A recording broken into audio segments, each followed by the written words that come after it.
ناروال اور اطراف میں جو مختلف نظریات کے لوگ پیدا ہوئے جنہوں نے ایک اپنی فکر فلسفہ دیا اور لوگوں کو متاثر کیا، یہ جو شخصیات تھیں اپنا انفلوئنس بڑھانے کے حوالے سے ان کے اندر کوالٹیز کیا تھیں، کیا مشترک خصوصیات آپ دیکھتے ہیں؟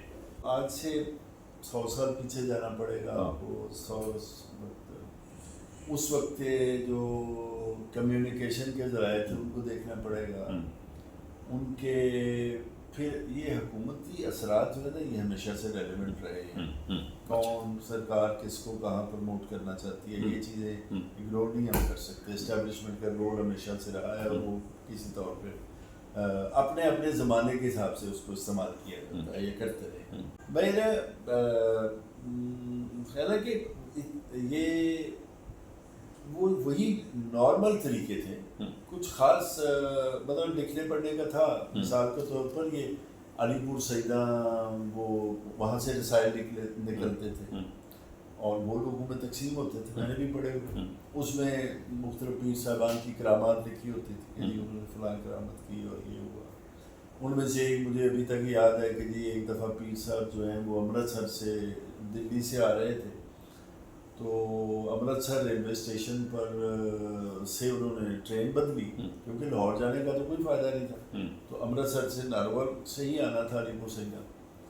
تو وہ بیاس دریا سے پہلے ایک ایسے شخص سے گفتگو کسی نے شروع کر دی جو کہ پیر پرستی کے خلاف تھا، فالوئنگ کے خلاف تھا.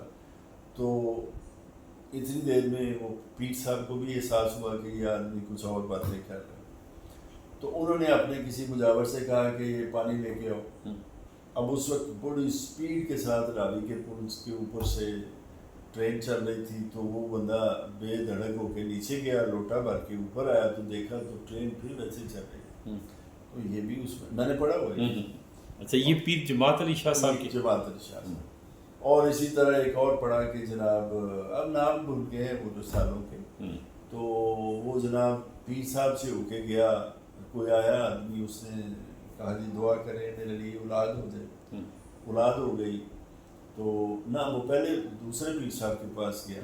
تو انہوں نے کہا یار دعا کی اللہ بھلا کرے گا، بس ٹھیک ہے. تو وہ پھر ادھر آ گیا، ضرورت مند دیوانہ ہوتا ہے. تو ادھر سے دعا ہوئی تو وہ بیٹا پیدا ہو گیا. اب وہ بندے کو تھا کہ جی مجھے تو انہوں نے نہیں کہا تھا یہ بات یار. تو وہ ادھر سے گزرا دوسرے پیر صاحب کے قریب. تو انہوں نے کہا کہ جی آپ میرا تو بیٹا ہوا. انہوں نے نہیں بنا کے دیکھے تھے بیٹی. وہ پھر اس نے بچی اس کی ماں نے دیکھا تو اس نے کہا وہ یہ تو بیٹی ہے. وہ پھر بھاگا بھاگا ادھر آیا. انہوں نے کہا نہیں ٹھیک ہے بیٹا ہی ہے. پھر دیکھا تھا بیٹا سے. اور پھر ساتھ انہوں نے وہ واقعہ بتایا کہ جی یہ میرے ساتھ ہوا ہے. تو اس نے کہا جی اب انہوں نے کہا کہ جی اب ان کی طرف نہ جائیں، سائڈ سے ہو کے ادھر. تو اس طرح کی ان میں لکھی ہوتی تھی. وہ آپ ان سے اختلاف کریں یا ان کو عقلی اور فکری ظاہر ہے کہ لوگ متاثر ہو جاتے ہیں. اور یہ جو تھا نا جی، لیکن اس کا فائدہ ایک ہوا جو میں یہ سمجھتا ہوں. دیکھیے ان سب لوگوں نے اپنے اپنے موقف کو بڑھانے کے لیے یقیناً کوئی نہ کوئی میڈیم تو استعمال ہوتا تھا.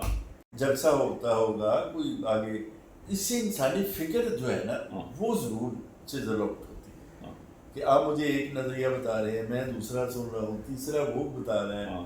اور پھر اس میں اب میں نے جیسے پہلے عرض کیا کہ آپ کے پاس ذرائع آمدن اتنے نہیں ہیں. اس میں آپ کو مختلف نظریات، مختلف سوچوں سے آگاہی کی جا رہی ہے، خواہ وہ مذہبی بنیادوں پہ تھی. تو اس سے ایک تو بات ضرور ہے نا کہ ایسے آدمی سے فرق ضرور ہوگا جو کبھی کوئی مختلف بات نہیں سنتا. وہ ایک ہی بات سنتا ہے اور اسی پر عمل کرتا ہے اور اسی پر وہ یقین کرتا ہے. تو جہاں انواع و اقسام کی باتیں ہو رہی ہیں، ایک دوسرے کو چیلنج کر رہی ہوں، ایک دوسرے سے تضاد ہو، کنٹراڈکشن ہو، تو پھر ان کے ماننے والوں کے اندر ایک سسٹیننس بھی ہوتی ہے، ریزیلینس بھی ہوتی ہے اور دماغ بھی کچھ نہ کچھ شارپ ہوتا ہے. اچھا جیسے اگرچہ خاصا فرق ہے، فاصلہ ہے بابا گرو نانک اور مرزا غلام احمد، جماعت علی شاہ یا مولانا مودودی صاحب کا جو دور ہے، لیکن پھر بھی کوئی اسٹڈی کی وجہ سے، لوگوں سے سننے کی بنیاد پہ آپ کا پرسیپشن کیا ہے کہ شخصی اعتبار سے کس کو آپ زیادہ سمجھتے ہیں کہ وہ بہتر شخص کے طور پہ؟ یہ سب بات یہ ہے کہ یہ وقت کے ساتھ ساتھ انسان کی ترجیحات بھی بدلتی ہے. وقت کے ساتھ ساتھ انسان کی سوچ میچور بھی ہوتی ہے.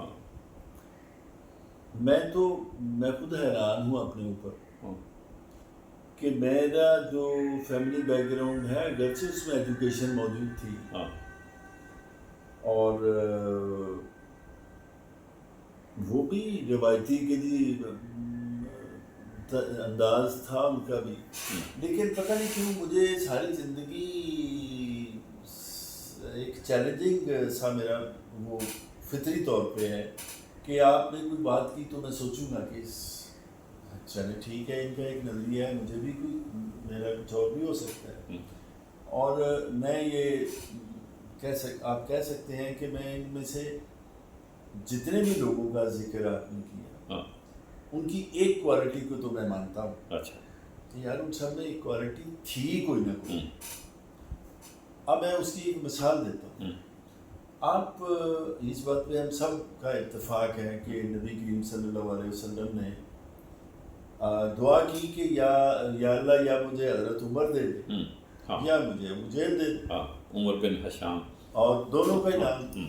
تو یار اب ایک ملا، ایک نہیں اس کی قسمت میں ہوا یا نہیں ملا، لیکن ایک بات تو مانے کہ اس وقت تو وہ ایک کوالٹی ان میں موجود تھی دونوں میں، تو تبھی مانگے گئے. وہ دینا عنایت کرنا نہ ہونا یہ وہ اور.